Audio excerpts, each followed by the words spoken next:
نحمده ونصلي ونسلم على سيدنا ومولانا محمد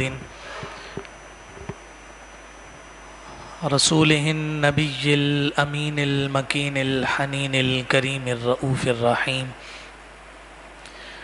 أما بعد، فأعوذ بالله من الشيطان الرجيم. بسم الله الرحمن الرحيم. قل لا أسألكم عليه أجرا إلا المودة في القربى. صدق الله العلي العظيم. مولاي صل وسلم دائما أبدا على حبيبك خير الخلق كلهم محمد سيد الكونين والثقلين والفريقين من عرب ومن عجم. یا ربی صلی وسلم دائما سرمدا علی حبیبک خیر الخلق کلہم. مغز قرآن، روح ایمان، جان دین، ہست حب رحمت للعالمین. بیدم یہی تو پانچ ہیں مقصود کائنات. خیر النساء حسین و حسن مصطفیٰ علی. اور کیا بات رضا اس چمنستان کرم کی، زہرا ہیں کلی جس میں حسین اور حسن پھول. معزز اور محترم لائق صد احترام صد تکریم سامعین گرامی قدر، رب ذوالجلال کے خاص لطف و احسان آقا کائنات صلی اللہ علیہ وآلہ وسلم کے نالین پاک کے تصدق میں آج ہمیں 10 محرم الحرام یعنی یوم عاشورہ کا عظیم اور بابرکت دن نصیب اور میسر ہوا. اللہ تعالیٰ آج کے اس بابرکت دن کی برکتیں ہم سب کا مقدر فرمائے. تاریخی اعتبار سے یوم عاشورہ یعنی 10 محرم الحرام کو انتہائی خاص اہمیت حاصل ہے. بہت سارے تاریخی واقعات 10 محرم الحرام کے دن میں رونما ہوئے. تاریخ نگاروں نے بیان کیا ہے کہ حضرت نوح علیہ السلام کی کشتی جس دن جودی پہاڑ پر جا کر رکی تھی اور سفینہ نوح کو اللہ رب العزت نے جودی پہاڑ پر پناہ عطا فرمائی تھی، وہ 10 محرم الحرام کا دن تھا. اسی طرح یہ بھی بیان کیا گیا کہ حضرت یونس علیہ السلام کو اللہ رب العزت نے جب مچھلی کے پیٹ سے آزادی اور رہائی عطا فرمائی اور اس مچھلی نے باذن خداوندی حضرت یونس علیہ السلام کو صحرا پر آ کر اگلا تھا، وہ دن بھی 10 محرم الحرام کا دن تھا. اسی طرح یہ بھی بیان کیا گیا کہ حضرت ایوب علیہ السلام کو جو مرض سے شفا نصیب ہوئی وہ بھی 10 محرم الحرام کا دن تھا. اور لشکر فرعون حضرت موسیٰ علیہ السلام کے قافلے اور لشکر کا تعاقب کرتے ہوئے جب دریا برد ہوا تو وہ بھی 10 محرم الحرام کا دن تھا. اور اسی طرح آقا کائنات صلی اللہ علیہ وآلہ وسلم کی امت میں اور حضور علیہ السلام کی نبوت کے اعلان کے بعد جو تاریخی اور عظیم واقعہ اس دن رونما ہوا، اسے واقعہ کربلا کہا جاتا ہے، جس میں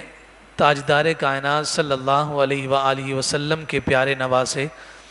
امام علی مقام امام حسین علیہ السلام نے اپنے رفقا، اپنے بھائیوں، بیٹوں، بھتیجوں اور بھانجوں کے ساتھ اللہ رب العزت کی راہ میں اپنی جان کا نذرانہ پیش کر کے اسلام کو اور دین اسلام کی بنیادوں کو اپنے خون کے ذریعے سے وہ آبیاری عطا کی ہے کہ اس کا نور اور اس کا فیضان آج بھی تاریخ اسلامی میں ہمیں نظر آتا ہے۔ اور یہ واقعہ اسلام کے احیاء کا، اسلام کے تشخص اور اسلام کی حقیقی فکر کے احیاء کا ذریعہ اور سبب بنا۔ اسی وجہ سے مولانا محمد علی جوہر نے کہا تھا کہ قتل حسین اصل میں مرگ یزید ہے، اسلام زندہ ہوتا ہے ہر کربلا کے بعد۔ حقیقت حال میں اور ظاہری ترتیب کے اعتبار سے اور زمانے کے قواعد کے اعتبار سے 61 ہجری کا یہ معرکہ ہمیں یوں نظر آیا کہ حق کو شکست ہوئی اور باطل جیت گیا، یعنی امام علی مقام کی بھی شہادت اور امام علی مقام کے ساتھ مزید 72 تن سے سروں کو جدا کیا گیا۔ یزید کے لشکر کی جانب سے فتح کا اعلان بھی کیا گیا، اور اس فتح کی خوشی میں دمشق کے بازاروں میں امام علی مقام کے سر انور کو نیزے پر اٹھا کر پھرایا بھی گیا۔ جانا یہ گیا کہ یزید جیت گیا اور حسین ہار گیا، مگر ہم جانتے ہیں کہ یہ ہوا اور یہ فضا چند لمحات کی مہمان تھی، اور جب انسان نے انگڑائی لے کر اپنے ضمیر کو بیدار کیا تو پھر آج 61 ہجری کے اس واقعے کو گزرے ہوئے زمانہ گزر گیا۔ حسین کل بھی زندہ تھا، حسین آج بھی زندہ ہے، اور حسین کی فکر کل قیامت تک زندہ رہے گی۔ مگر یزید نہ اس کا نام رہا، نہ اس کا نشان رہا، اور نہ ہی اس کی اولاد رہی، مگر ہم دیکھتے ہیں کہ امام علی مقام کو شہادت سے سرفراز کر کے جو دشمن سمجھے تھے کہ آل نبی ختم ہو گئی، آج ہمیں ہر طرف حسنی حسینی سید آج بھی نظر آ رہا ہے۔ اسی لیے کہا تھا کہ انسان کو بیدار تو ہو لینے دو، ہر قوم پکارے گی ہمارے ہیں حسین۔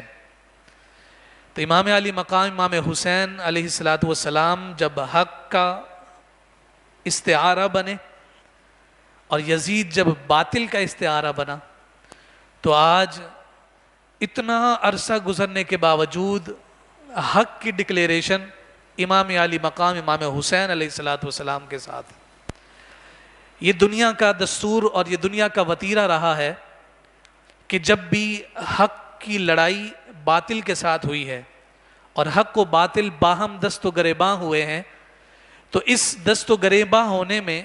بہت سارے مقامات ہمیں ایسے نظر آئے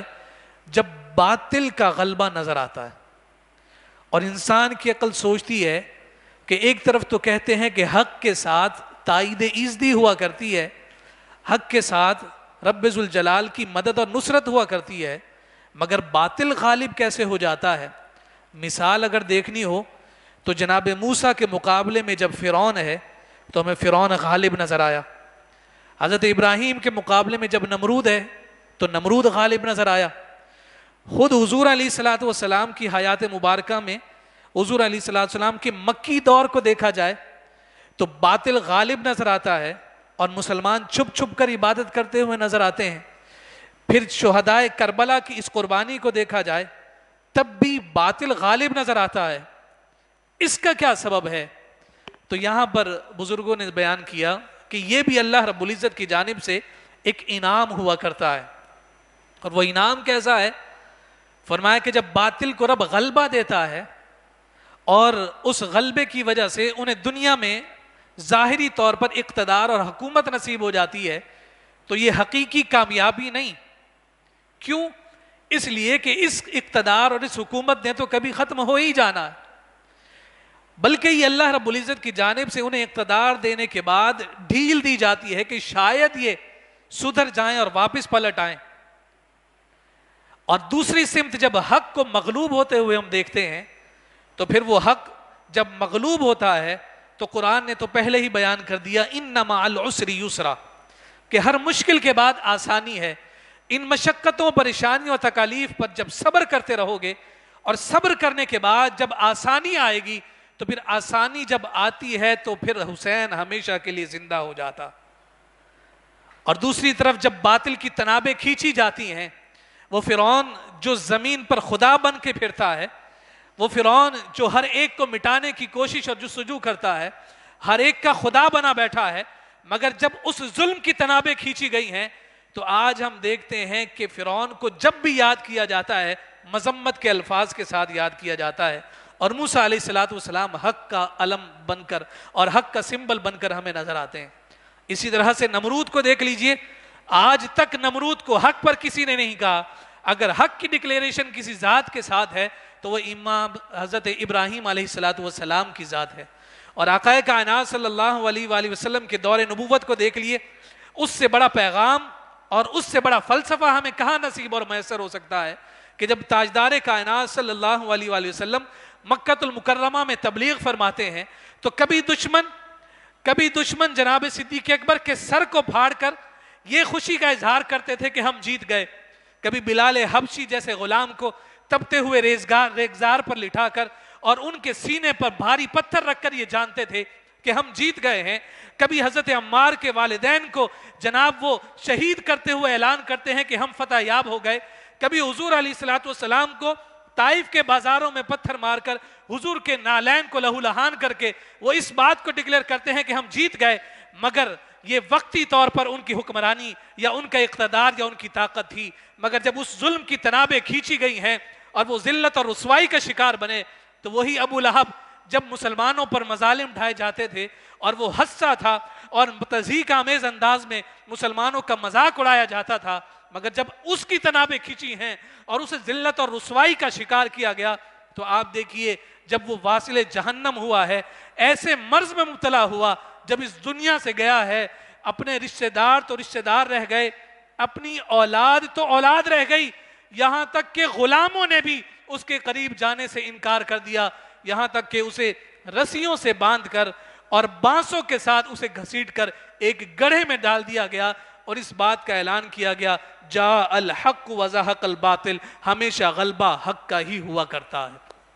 اور پھر آپ دیکھیے امام علی مقام امام حسین علیہ السلام کے لڑے جانے والے اس معرکے کو، کربلا کے اس عظیم واقعے کی جانب ہم نظر کریں تو سب کچھ لٹا تو دیا، مگر لٹا دینے کے بعد بھی آج امام حسین کا نام اگر زندہ ہے تو اس زندہ ہونے میں جو حقیقی فلسفہ ہے وہ فلسفہ فکر کا ہے، وہ فلسفہ سوچ کا ہے. فریقین لڑنے کے لیے وہاں جمع ہوئے ہیں اور دونوں کے مابین مقابلہ اور معرکہ بھی ہوا ہے، مگر دونوں کی سوچ میں، دونوں کی فکر میں بہت بڑا فرق ہے.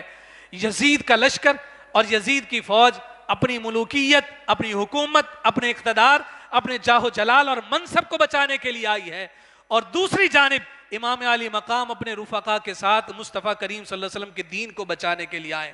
جو کاز جتنا مقدس ہوا کرتا ہے اس کی تقدیس جب نصیب ہوتی ہے تو پھر اس کا تقدس ایسا قائم ہوتا ہے کہ انسان دنیا سے چلے جانے کے باوجود انسانوں کے دلوں میں ہمیشہ کے لیے زندہ اور جاوید ہو جاتا ہے.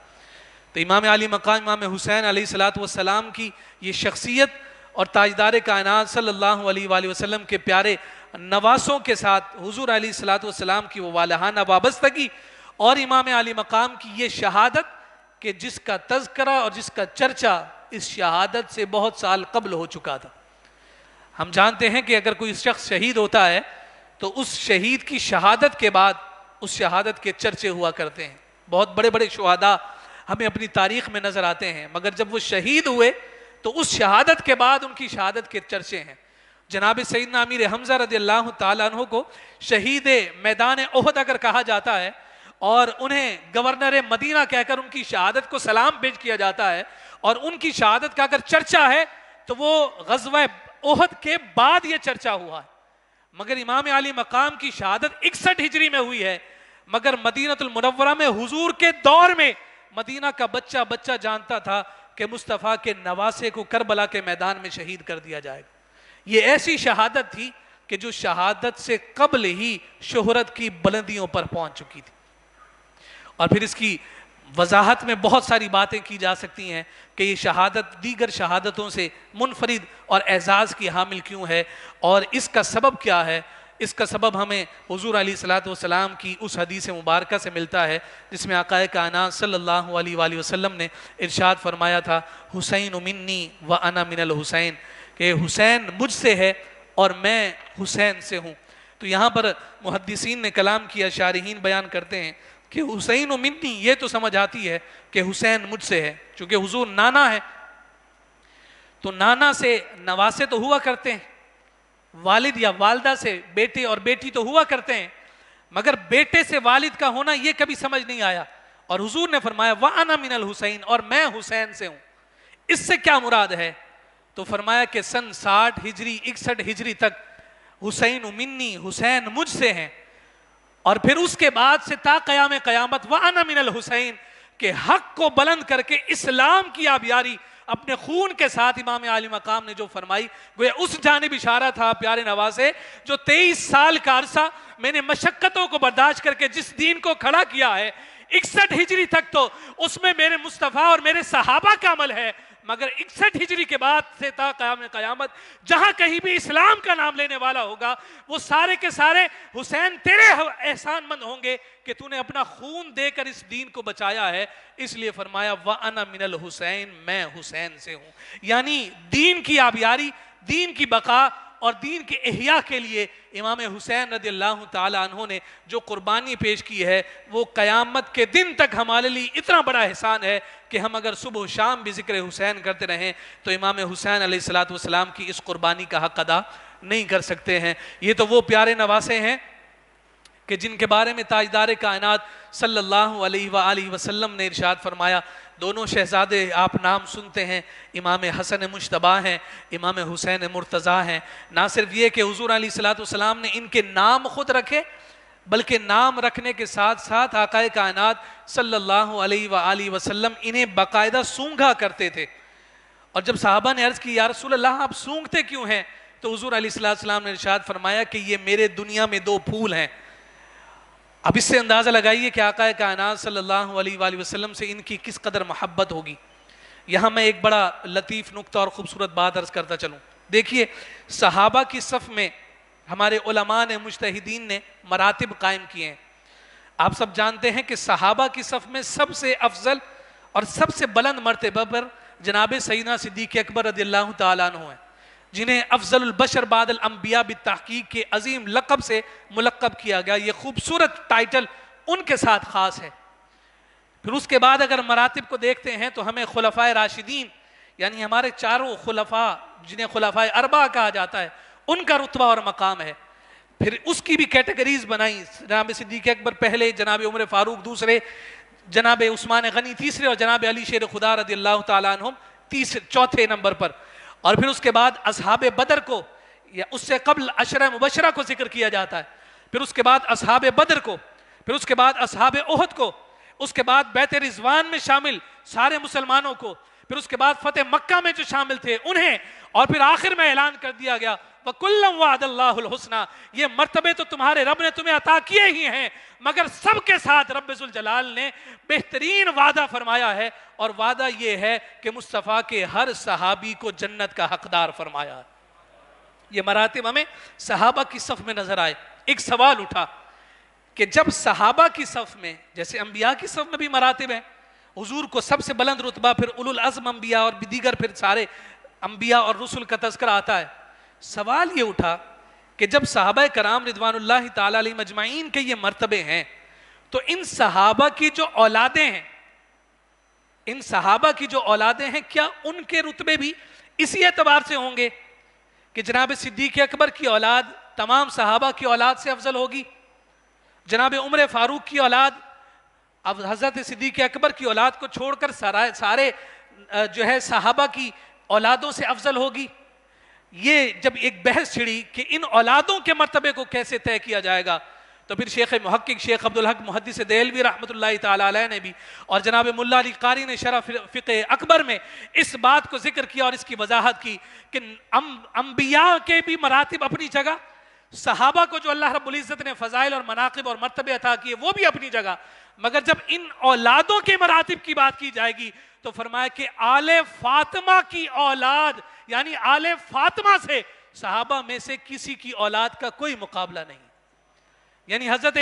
سیدہ فاطمہ الزہرا کے شہزادوں جناب حسن و حسین کا صحابہ کی اولادوں میں سب سے بلند مقام اور رتبہ ہے، اور یہی سبب ہے کہ جب جناب صدیق اکبر کے سامنے ان کی اولاد کی بات کی جائے اور ساتھ ساتھ مصطفیٰ کے نواسوں کی بات کی جائے تو وہ اپنے بچوں کی بات کرتے ہوئے نہیں، مصطفیٰ کے نواسوں کی بات کرتے ہوئے نظر آتے ہیں۔ اگر جناب عمر فاروق رضی اللہ تعالیٰ عنہ کے سامنے ان کا شہزاد عبداللہ بن عمر بھی کھڑا ہو اور دوسری جانب مصطفیٰ کے پیارے نواسے حسن و حسین کھڑے ہوں تو اپنے بیٹے کی جانب دیکھتے بھی نہیں، اگر دیکھتے ہیں تو مصطفیٰ کریم کے پیارے نواسوں حسن و حسین کی جانب دیکھتے ہیں۔ سبب کیا ہے کہ اولادوں میں اللہ رب العزت نے سب سے بڑا رتبہ اولاد فاطمہ کو عطا کیا ہے، مصطفیٰ کے جگر کے ٹکڑوں کو عطا کیا ہے۔ اور پھر یہ بھی جان لینا چاہیے ان تمام مراتب میں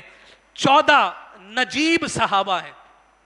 جنہیں حضور علیہ السلام نے سب سے زیادہ نوازا ہے، وہ 14 صحابہ ڈکلیئر کیے جاتے ہیں، ذکر کیے جاتے ہیں، اور ان 14 صحابہ میں جہاں صدیق اکبر ہیں، جہاں عمر فاروق ہیں، اور حضور نے اپنے دور میں ان 14 صحابہ کے نام ذکر کیے ہیں، فرمایا ان 14 صحابہ میں حضور نے حسن اور حسین کو بھی ذکر فرمایا۔ یہاں پھر سوال اٹھتا ہے کہ جناب حضرت سیدنا صدیق اکبر بھی پکی عمر میں ہیں اور حضور علیہ السلام کے یار غار و یار مزار ہیں، سفر کے حضر کے ساتھی ہیں، حضور سے براہ راست فیض حاصل کر رہے ہیں اور سب کچھ سمیٹ رہے ہیں، سمجھ آتا ہے کہ حضور کے نجیب ہیں۔ حضرت عمر فاروق جو مراد رسول ہیں، رب سے خود مصطفیٰ نے ہاتھ اٹھا کر جنہیں مانگا ہے، وہ نجیب ہیں، سمجھ آتا ہے، مگر جب یہ 14 ذکر کیے جا رہے ہیں، اس دور میں تو حسن و حسین مسجد نبوی کی صفوں میں کھیلا کرتے تھے، وہ کیسے نجیب ہوئے؟ فرمایا ظاہری اعتبار سے تو ساروں کو فیض مصطفیٰ نے عطا کیا، مگر جو فیض حسن و حسین کو مصطفیٰ نے اپنی گود میں بٹھا کر اور اپنے لعاب دہن کے ساتھ عطا فرمایا، وہ فیض اور وہ کرم کسی اور کو نصیب اور عطا نہیں کیا گیا۔ اسی وجہ سے امام علی مقام امام حسین اور آپ کے بڑے بھائی امام حسن مجتبیٰ کو ان نجیب صحابہ میں ذکر اور شمار کیا جاتا ہے، اور یہ ایسے شہزادے ہیں جو ہیں تو علی المرتضیٰ کی اولاد، مگر ان میں سارا فیضان ہمیں آقا کائنات صلی اللہ علیہ وآلہ وسلم کا نظر آتا ہے۔ یہی سبب ہے کہ ایک دفعہ امام حسین رضی اللہ تعالیٰ عنہ اپنے گھر کے دروازے سے باہر نکلے ہیں اور لڑکھڑاتے ہوئے، چھوٹی سی عمر ہے، جب باہر نکلے تو آگے جناب صدیق اکبر کھڑے ہیں، اٹھا کر سینے سے لگا لیا، ماتھا چوما اور کہنے لگے بیٹے تو علی کے ہو مگر دکھتے میرے مصطفیٰ جیسے ہو۔ اور پھر خود جناب سیدنا علی المرتضیٰ جو حضرت امام علی مقام کے والد بزرگوار ہیں، انہوں نے خود روایت کیا کہ میرا بیٹا حسن سر سے لے کر سینے تک میرے مصطفیٰ کے مشابہ ہے، اور میرا حسین سینے سے قدموں تک میرے مصطفیٰ کے مشابہ ہے۔ اور اس کا عملی مظاہرہ اس وقت ہوا کہ جب آقا کائنات صلی اللہ علیہ وسلم ظاہری اعتبار سے دنیا سے پردہ فرما گئے، اور دنیا سے پردہ فرمانے کے بعد صحابہ کی آنکھیں مصطفیٰ کو تکنے کو بےتاب رہتی تھی، آنکھوں سے آنسوں کے خراج پیش کیے جاتے تھے کہ مصطفیٰ کا جلوہ ہو جائے، اور جب تڑپ جاتے مچل جاتے کہ حضور کا کسی طرح دیدار ہو جائے، فرمایا دونوں شہزادوں کو ساتھ کھڑا کر لیا کرتے تھے، انہیں ایسے لگتا تھا حضور کی دیدار اور حضور کی زیارت کر رہے۔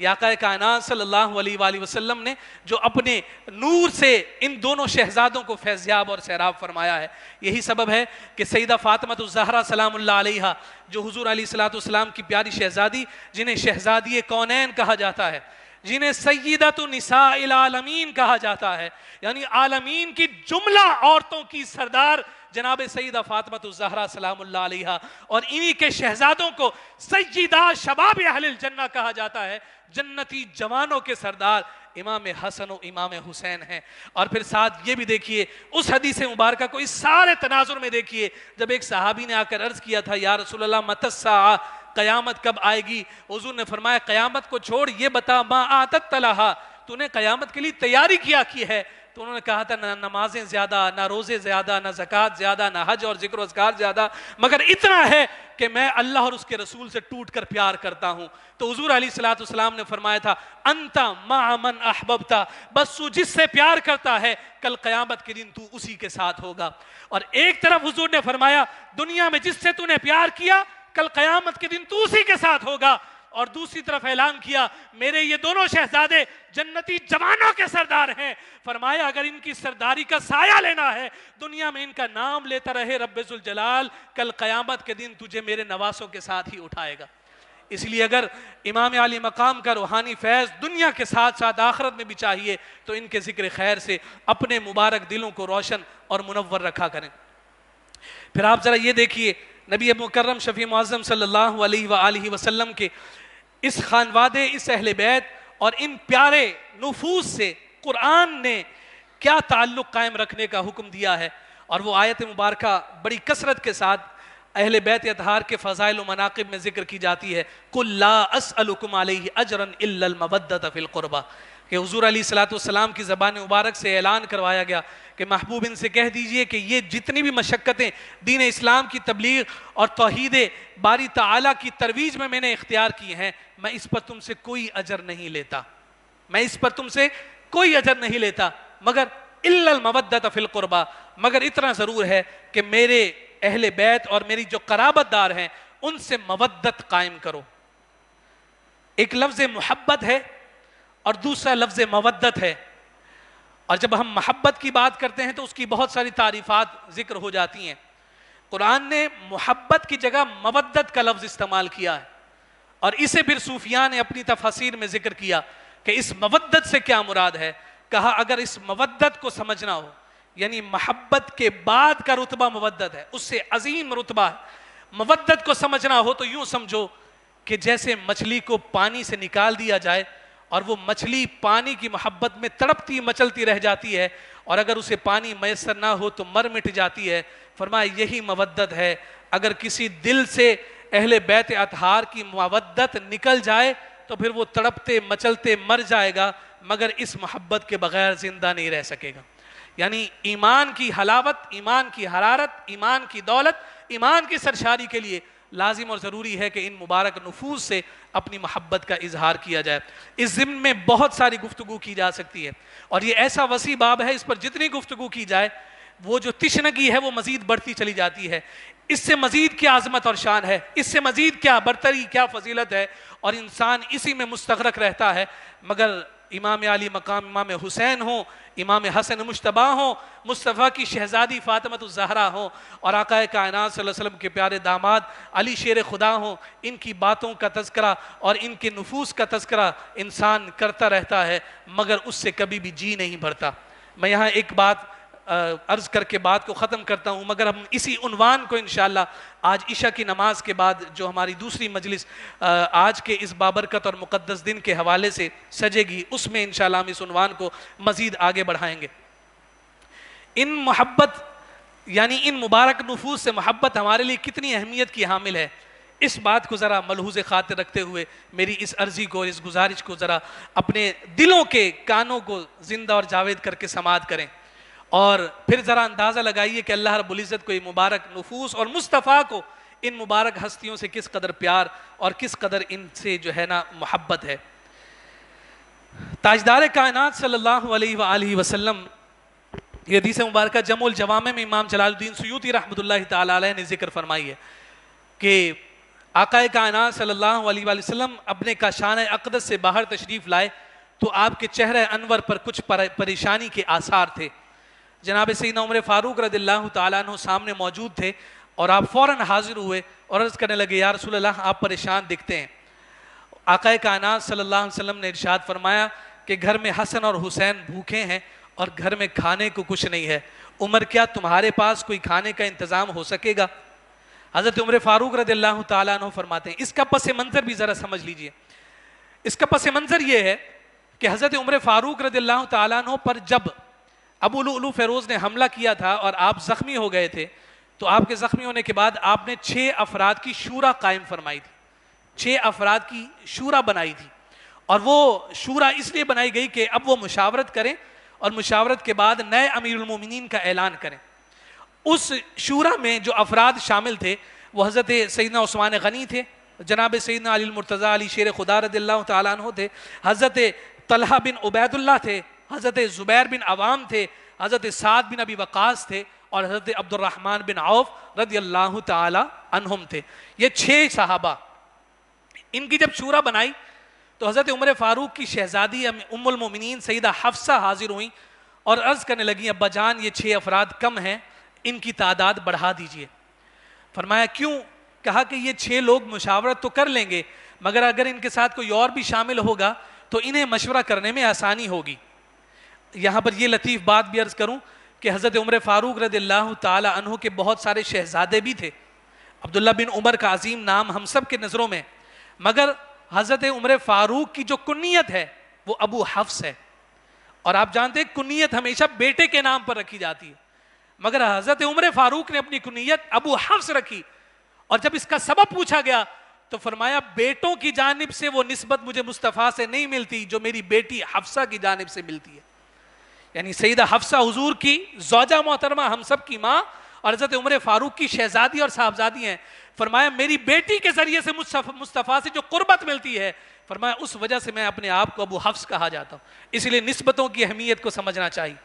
تو حضرت عمر فاروق نے جواب میں اپنی شہزادی سیدہ حفصہ رضی اللہ تعالی عنہا سے بیان کیا کہ یہ جو 6 لوگ میں نے منتخب کیے ہیں، ان کے بارے میں جو مرفوعاً میں نے اپنے مصطفیٰ سے سنا ہے وہ کسی اور سے نہیں سنا، ان کی فضیلت اور ان کے ہم پلہ کوئی اور نہیں ہے۔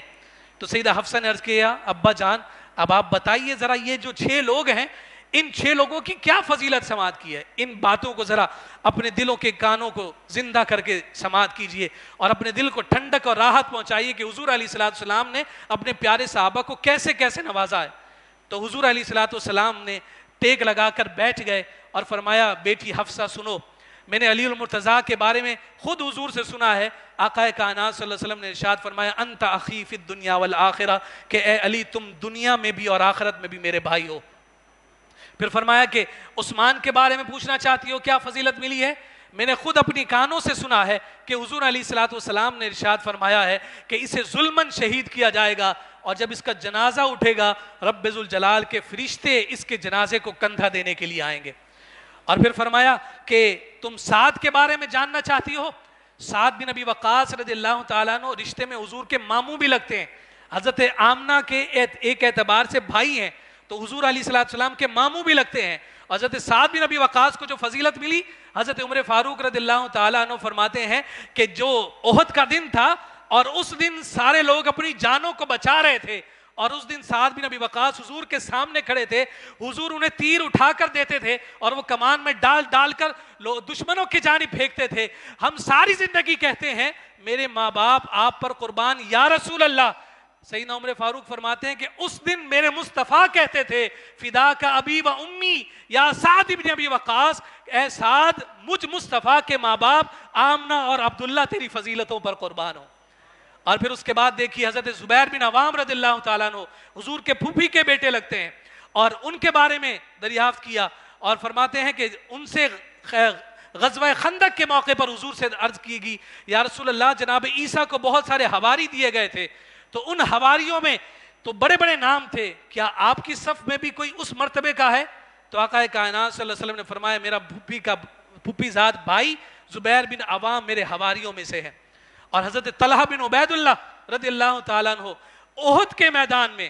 جس کے جسم پر مصطفیٰ کو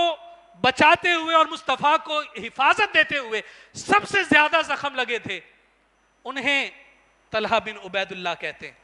اور جناب سیدنا صدیق اکبر بیان کرتے ہیں کہ میں نے خود ان کے جسم کو دیکھا، ان کے جسم کا کوئی حصہ بھی خون سے خالی نہیں تھا، اور ان کے جسم پر 70 سے زیادہ زخموں کے نشانات موجود تھے۔ اور وہ زخم لگے کیوں؟ وہ حضور علیہ السلام کی جانب کبھی سینہ کر کے کھڑے ہو جاتے، کبھی پشت کی جانب سے کھڑے ہو جاتے، اور جو بھی حملہ حضور کی جانب ہوتا وہ اپنی گردن پر، اپنے سینے پر اور اپنی پشت پر برداشت کرتے رہے۔ اور اس موقع پر حضور علیہ السلام نے فرمایا تھا طلحہ تم خیر ہی خیر ہو۔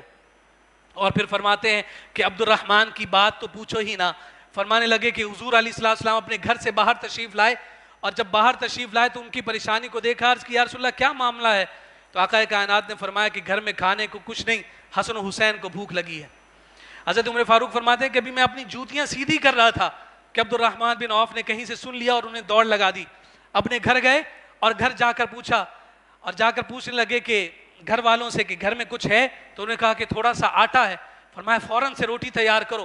کہا گھر والوں نے کھانا تیار کیا، 2 روٹیوں کا آٹا تھا، 2 روٹیاں بنی، گرم گرم وہ روٹیاں اٹھا کر حضور علیہ السلام کی خدمت میں لے آئے، پیش کی، یا رسول اللہ اپنے شہزادوں کے لیے انہیں قبول فرمائیے۔ آقا کائنات صلی اللہ علیہ وسلم وہ انہیں لے کر فوراً گھر میں تشریف لے گئے، حسنین کریمین کو کھلائے۔ جب ان کی بھوک مٹی تو ان کی بھوک کو مٹتا دیکھ کر حضور کی شہزادی کونین کے چہرے پر راحت اور سکون کے آثار نمودار ہوئے۔ جب وہ شہزادی خوش ہوئیں تو انہوں دیکھ کر کریم لجپال آقا کے چہرے پر بھی تبسم اور خوشی کے اثرات مرتب ہوئے، اور جب یہ خوشی اس گھر میں کاشانہ اقدس میں پھیلی ہے تو آقا کائنات صلی اللہ علیہ وسلم اپنے اس غلام کو نوازنے کے لیے جب باہر تشریف لائے، عبد الرحمن خاموشی سے جا رہے تھے، آواز دی عبد الرحمن ادھر آؤ۔ جب حضرت عبد الرحمن قریب آئے، یا رسول اللہ کوئی اور حکم؟ فرمایا نہیں، آج تو نے میرا بھی دل ٹھنڈا کیا ہے، میری شہزادی کے چہرے پر بھی مسکراہٹ کا سبب بنا ہے، حسنین کریمین کی بھوک مٹانے کا بھی تو نے انتظام اور اہتمام کیا ہے۔ فرمایا کفاک اللہ امر فی الدنیا،